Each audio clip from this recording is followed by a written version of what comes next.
The importance of humor.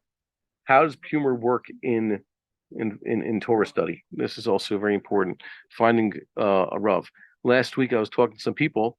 I told them that if you are under the wrong rabbinic influence, let's say under those who are just telling you what you want to hear, or telling you, perhaps they're even trying to talk you into not keeping other commandments.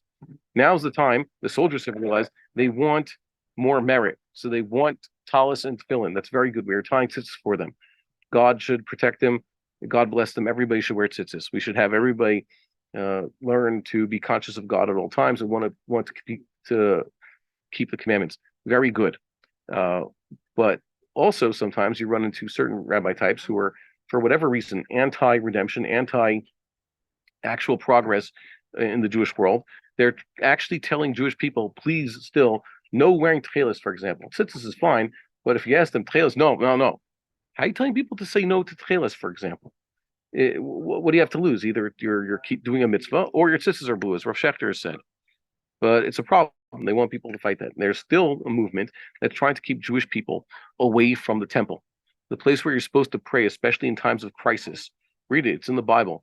Read Solomon's prayer in both the first book of Kings and the second book of Chronicles, and you'll see how important it is to go to the temple in times of crisis, especially like these, to pray.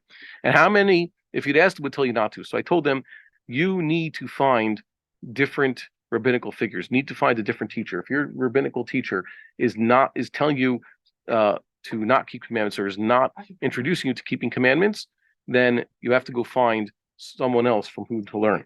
One of the I guess the signs that you should look for and from whom to learn is look for a rabbi with a sense of humor.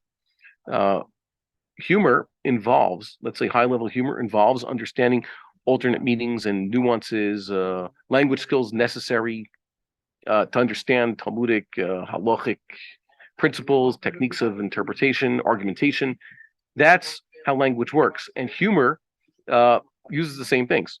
Okay, so when you want to understand Talmudic nuance, you see one particular word, you realize, oh, this could have multiple meanings. What does it mean here in context?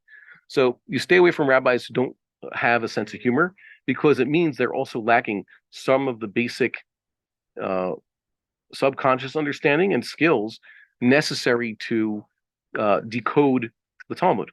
Okay, so yeah, let's have that. I remember I should have done this. One of the worst chavrusas I had, at least I thought it was a chavrusa at the time, was someone who just completely no sense of humor, good natured, always smiling and all that, perhaps even a Baal Chesed, but no sense of humor whatsoever, and held him back from seeing the nuance.